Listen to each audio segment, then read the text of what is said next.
Welcome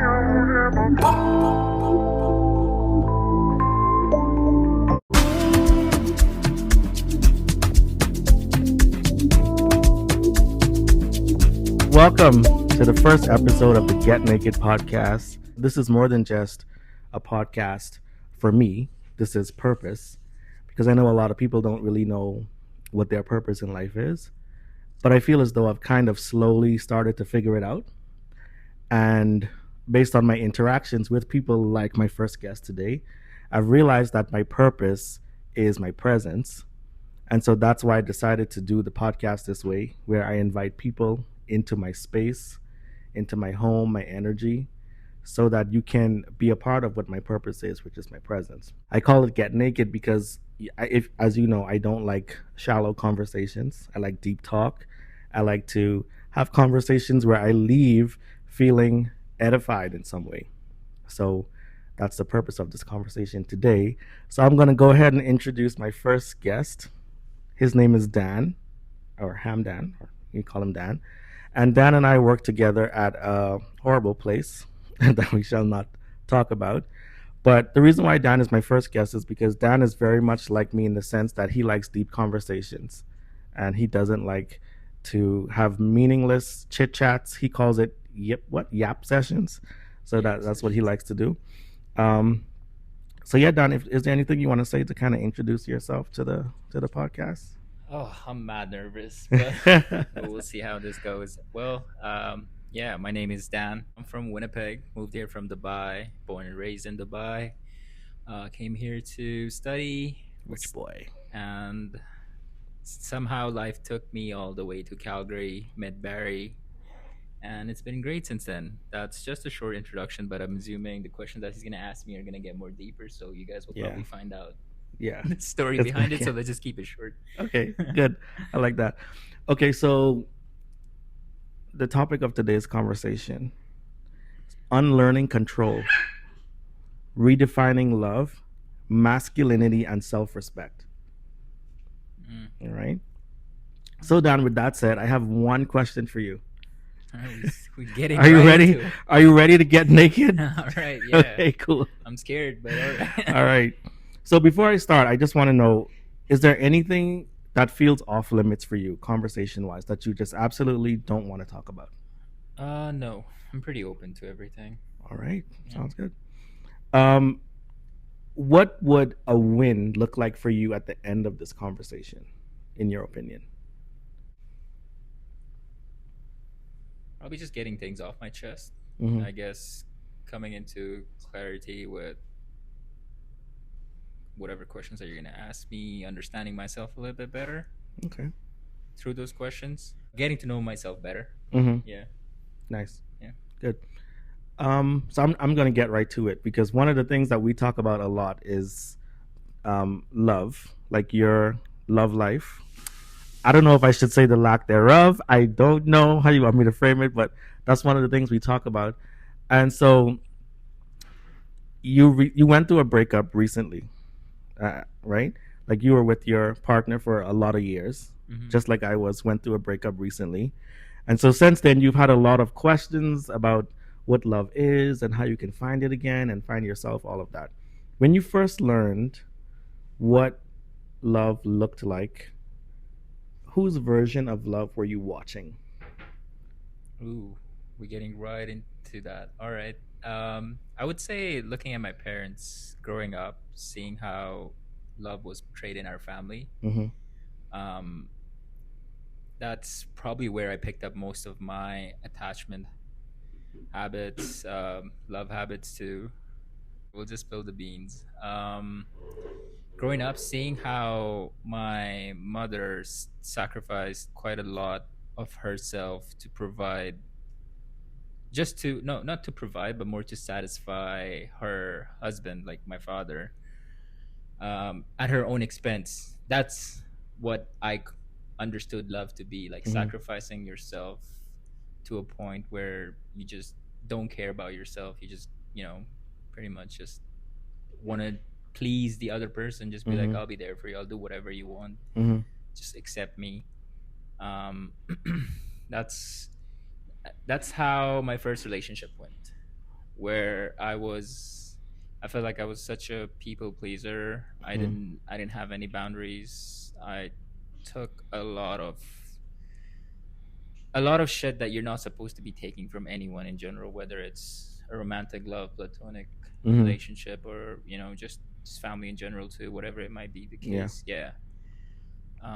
Learning that after your breakup was very eye opening, and also I guess you live with a lot of guilt when you go through this, right? Because Mm-hmm. you start regretting shit. You're just like, why did I do this? I wasted so much. But um, it comes to a point where you just accept that it's all right. You made mistakes. You're a human after all. No one's perfect. Yeah. You learn. You make mistakes. You learn. Um, but yeah, these um, love habits, or you could say like where I picked up my love was from my mom and dad. Mm-hmm.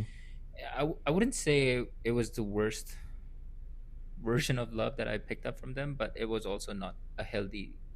Mm. Yeah, it wasn't very healthy because um, also picking up one other thing that I picked up from my parents, or the love that I saw growing up, was accepting abuse and still being there for your abuser. Mm. And going back Wow. into how it was in my relationship, it was a bit of an abuse where I accepted quite a lot of it, just because I cared so much for a person that I said like it's all right. Maybe they don't know how to express this, and this is their way of expressing it. So, Right. um, but yeah, that's then again that comes to, you know, you shouldn't be accepting abuse from anyone, especially that's crossing a line. Yep. Anytime that Exactly. happens, you Mm-hmm. put yourself first. But Yep. you're so blinded by love that you actually forget that there are things that you probably overlook because you think that this is it. I don't know if I actually believe that, or I think that that's what I thought during that moment. Like this is the only person that's gonna be for me, so it's okay. I'll accept this. Mm-hmm. I think you're just blinded by, or you're just in this delusional world that you put yourself in, thinking that it's okay. Like it's okay to accept whatever comes at you from the person that you really care for. Yeah. But then again, like reflecting back, it could be probably because you haven't worked on yourself. You don't know, you're not self-aware of a lot of things, Mm-hmm. so you just let things slide, I guess. That's I guess I'm still coming to terms with what exactly happened, but so far Yeah. this is what I picked up on. Okay. Interesting. And you said something that got me thinking. So you were from Dubai Mm. originally. So I know when I hear the word Dubai, this could be ignorant, but I think culture, like very culture Mm. driven, people. In your culture, is there like um, expectations of how a man should be in a relationship or should show up in a relationship in your culture specifically? Yes, good question actually. I'm glad that you brought that up. In our culture, it's again going back to how I've seen my parents grow up, and also just seeing our family around and everything. Mm-hmm. It's mostly a man should provide everything. A man should just be this emotional sponge, you know, accept everyone's issues and just never disperse anything out of him. Just hold on to it. Just Mm. keep absorbing it, and just be there for your family and provide. Seeing how my father was like the sole breadwinner for the family, he thought that just he needs to take on so much responsibility to a point where you neglect a lot of yourself in the process, where um, by neglecting yourself you neglect your own mental health, your own Mm. health in general, and what makes you feel good.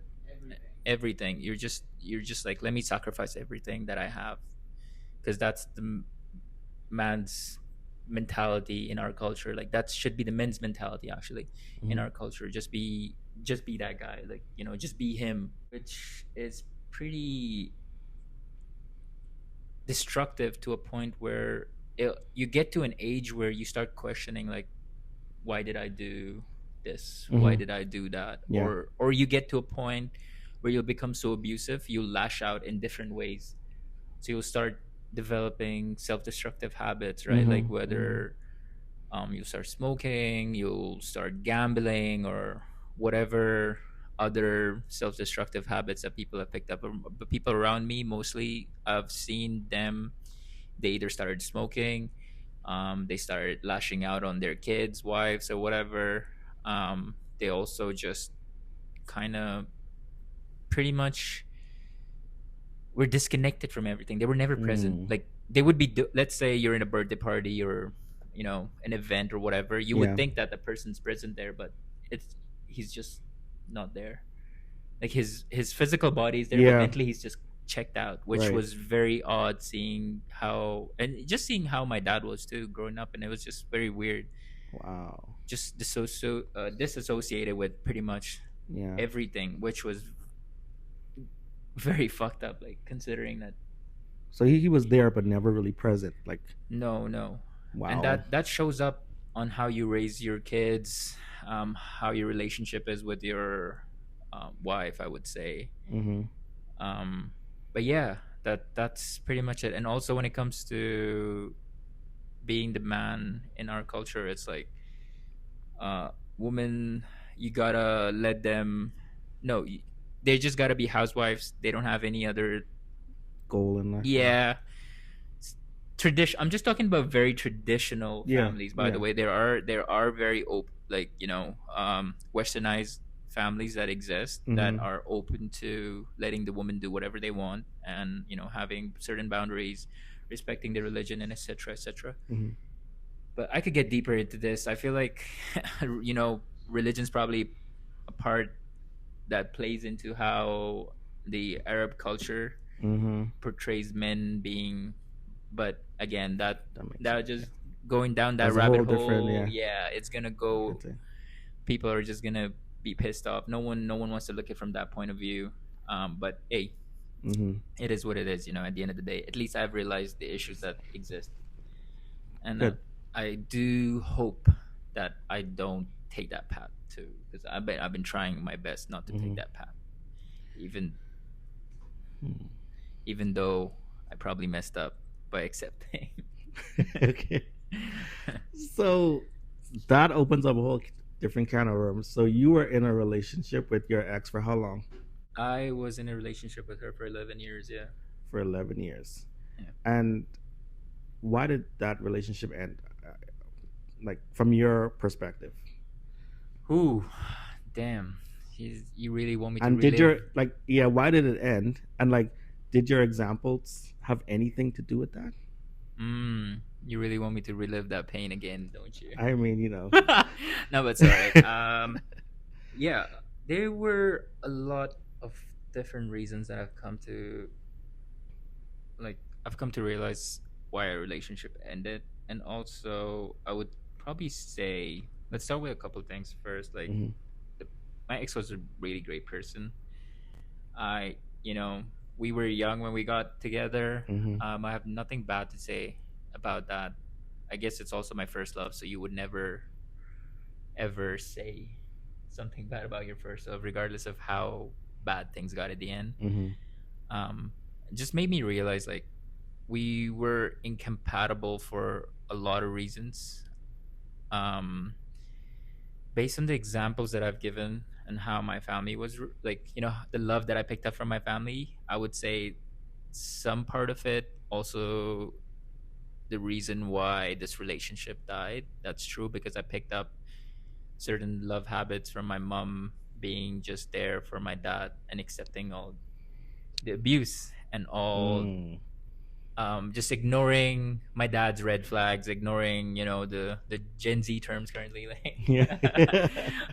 yeah, no, but just in general, ignoring the issues that exist in the relationship, ignoring the issues that exist in the other person. Also, not realizing you might have your own issues that and not being able to communicate properly, because I think I've come to realize that how you communicate with other is very important, because the way you communicate to yourself is different than how you would communicate to others, because True. the way they receive it is not the way you would receive it when you talk to yourself. Right. Yeah. So the disparity between how you talk to yourself and how you want to like convey that message to someone else, you really have to get on their level, Mm-hmm. get on their rhythm where they're at, and then just explain it to them. I guess I didn't know that any better. When you're in it, as I said, you're delusional. Yeah. You're really blind. You don't see a lot of Love is blind. things. Yeah. Yeah. Yeah. Going back onto why it ended, it's probably because we were just very, not it's probably, it is because we were very incompatible. We just didn't know how to express love to each other properly. Mm-hmm. My definition of love was different than hers, which I've come to realize that that's not how you express love at all. That's also not how you take love from someone else at all. I guess that's the gist. the gist of it. Yeah. Depending on other questions, I'll probably get deeper into this. So you, in your relationship, were you the caretaker? You feel like more so? I don't know if you watched that anime, The Way of Husband or whatever, but I felt like I was like a housewife, like a house husband, where I would do quite a lot more things just because that's what I picked up from my parents, right? Like cause that's what I picked up from my mom, like just being, because I was very attached to my mom. So it's like, it's okay if the XYZ, like if the person doesn't want to do XYZ task, like I'll take on the responsibility, I'll do it for you. Yeah, which is not good. You got to do your own tasks and let your partner do your own tasks. And if they can't do it, just bring that up. Like, be like, this is not healthy. This is not good. Like, I can help you when you're down, when you're feeling bad, or, you're sick. I'll be there for you. But responsibility should be shared. It shouldn't be, I'll take on everything. Shouldn't be on one-sided. Exactly. Because that way you sacrifice all of yourself for that person. And if things don't work out, it does hurt in the end, because it does. You feel like it bite you back. You're like, why did I do all that? Which you feel kind of silly, right? Yeah, you do feel like, whoop, that was stupid of me. Yeah, I'm just curious to know, like, because I mean, I don't see anything wrong with being that person that likes to give, in a relationship. But like, I'm curious to know, like, at what point did being a self-care taker, did that kind of merge into like the erasure of yourself? Because at some point I feel like you kind of might have lost yourself a little bit. I think I did lose myself a lot in that relationship, because I built my mother's identity into that relationship, if I'm being super honest with you. I've come to realize that, like, I didn't have my own identity. By that I mean, I didn't know what I want. I didn't know what should be accepted from an XYZ person, and that's part of me still exists. I'm still working on it. No one's perfect. Well, I thought you were about to cry. I'm like, this is good. No. No, I just saw him just running around with a ball. That was really cute. Yeah, I know now where I was. So picking up on how my mom was, so I just picked up exactly her demeanor, the way she was, her actions, her habits. Just, I thought this was it. Like, I didn't know that you could be more firm on things. You could be, I wouldn't specifically say be masculine about certain things, because then that comes off like very red pilly. Like, so I would say just knowing yourself, like knowing your limits. Like, if you could do a certain task to a certain limit, that's it. You don't have to go above and beyond. There are times where you'll require yourself to go above and beyond, but there's also certain people that deserve that kind of above and beyond love, or whatever task that you want to do for them, right? But not saying that you shouldn't try it for that person that you're with. It's just that you should know who you should do it for. By that I mean, the person that you're with, you should know that you're in a healthy relationship, and it's okay. Like, sometime when they're down, you'll do this. Do you want to be loved, or do you just want to be chosen? Do you just want to be picked? Shit, you're really putting me on the fucking spot today. Because I ask that because a lot of people they think they want something, but in actuality, they just want to be I think You know. I looking back at it, like I really liked it when she picked me over everything. Mm. Just like how probably my dad picked my mom over everything, right? Like that's, I don't know if that stems from there too, because then you kind of forget about all the issues that were there because you're just like, okay, I've been picked now. I've Yeah. finally been seeing for what Yes. I'm doing, even though that recognition is could be fake, could be just in the moment, or could be just because like he's been doing things, might as well just do something nice for him. I Hmm. I I, I could be thinking very like negatively about what I'm just saying right now, but yeah, being chosen, like I would definitely say being chosen because I don't think that was love. Like I never looked at myself from, oh, I want to be loved. Like, Hmm. but now I've come to realize that I actually want to be loved. Like I want to be loved for who I am, not for Yeah. what I can do. Like because what you could Mm. do, you just get chosen for. It's just like even in friendships, like I feel like if you do quite a lot for certain friends like that are not deserving, some will come to a point where they'll use you and they'll pick. You'll become this chosen friend. They'll go over to you not just because out of love, just Hmm. because they choose you because you provide them certain resources. You do things for them. You're just like, oh, right. He's gonna get me what I want, Yeah. so might as well go Yeah. choose him right now. Like he's gonna get me that You're just job. He's gonna using do this. people. Yeah. Yeah, Yeah. exactly. That's what I picked up on. That's called being chosen, or that I think that's what I'm learning from it. It's just, Mm. and that's wrong. That's not out of love. Like out of love is where people show up for you during your worst times, or just like even being there through your. No one's actually, that's true, but no one's ever there for a friend through their worst. There's only very rare few friends that you really have, Hmm. and those friends are actual friends that actually, or anyone that's been there, anyone that's there for you during your worst is actually the person that actually loves. That's what I've learned, at least from my experience. I know that a lot of women. This is just from having conversations with like women I know.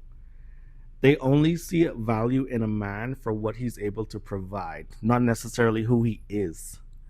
So you, as a straight man operating in this world where that's how most women think, I feel, how how are you going to be able to determine whether she loves you for who you are or just because of what you're able to give her? Like how do you figure that out? Or can you? You there's no way. There's no way you can figure it out. So far, 30 years of my life, Mm-hmm. I have yet to figure out someone actually pick you for you, for the resources you could provide. Mm-hmm. There might be people out there, I will give it a benefit of doubt. There might be people that are out there that genuinely love you for you, not for what you can provide for them. But the way this society has been, I wouldn't exactly just put blame the whole fucking society. I think it's just the mindset that's been going on, like Mm-hmm. for generations, where men were the sole responsible, like they provide for everything, Mm-hmm. women shouldn't do anything, blah blah blah. That's maybe like a flawed version of that viewpoint has just been, every generation or every year has just been different Mm-hmm. so True. far. Mm-hmm. Because like it just changes every year. Like in this generation now, like a woman can do almost the same shit a man can do. Yeah. Like in a sense, they can pay their own bills. They don't have to worry about being reliant on a man. They can Mm-hmm. do their own thing. They have their own autonomy. They're just like, yeah, we're free. We don't have to rely on someone, Yeah. which is great, which is fucking amazing. You should be your own person. You should always be there for yourself, because at the end of the day, even in a relationship, you're the only one who's there for yourself. Mm-hmm. um but when it comes to he's so cute. He When it be comes oh. to going back to the question that you asked, Mm-hmm. I doubt. I think there's just like a flawed version of that stuck in everyone's head, whether it be, I don't know if it's just one specific gender. It could be in both the genders, to be honest with you. Mm-hmm. That men, we are always picked for what we can provide, like, and that's how the society works. Maybe that change might come as people are being more self-aware, That sucks. but I doubt. I That doubt. sucks. So like a man's masculinity is like kind of measured by what he can do, or In in a way. in a way, yeah. Hmm. I have a question. So I introduced you to someone recently, a nice girl, right? I won't say her name, but I introduced you to her. Does she scare you? Does she intimidate you Um, intimidate me how? in any way, shape, or form? Like in any way that makes you kind of apprehensive about, you know, approaching her. I'm asking for me, not for her. Mm-mm. You know. I think in a sense where you guys are in two different life points, right? Like there are certain people that you look at and you just see them at a very different point in their life, and you were somewhere else. Mm-hmm. So that mismatch between where you both are is where what scares me. Um, Mm-hmm. that could be translated into career wise, or just like their hobbies, their financial situation, or there's always that factor that exists. And when you're pursuing anyone, I'm just talking about generally, and Yeah. yeah, yeah, Yeah. as a guy, there's always that. It's like, oh, if I go pursue this XYZ person, she's like, a CEO or a marketing person or whatever, but then you were like working, I wouldn't say a dead end job, but it's like you're not on the same level as that person. I You could say their love triumphs, all that too. Like if you match, Yeah. Yeah. there are certain things that, of course, as a guy, you're not stuck in that place. You're not want to be you. Of course, you want to make more money. You're working Mm-hmm. towards it, or you're sorting your stuff out too. Uh, I guess in short, I would say when you're working on yourself, with in general as a whole, right? Like as by a whole, your career, yourself, Mm-hmm. your life, and whatever your health. Um, During that time, if you do meet someone that's worth pursuing, or you know the other term, chasing, Yeah. yep, um, you question yourself. Like I question myself. Speaking of myself, like I question myself whether I should do this Mm-hmm. because I'm not where I want to be. Right. I'm still learning. There's a lot of opinion about this on the internet, which I try to avoid because you never get your opinions from the internet. You should, unless it's scientific, or it's like facts Yeah. that you really need. But for stuff like, I think you should just experiment and try and like see how it goes and figure out on your own what works best for you, Mm-hmm. because what works for someone else might not work for you at the end of the day, right? So, True. but for me, that fear of not meeting that person um, at the place that she's and where I'm at, that probably puts me off. That's fair. Not like puts me off that person, is just I question whether I'll be accepted for where I am. Got it. So that kind of goes back to the point that you were saying, for a man's Mm-hmm. worth. Yeah. Yep. Yeah. That makes sense. So like, so that's how you're valuing yourself too. Yeah.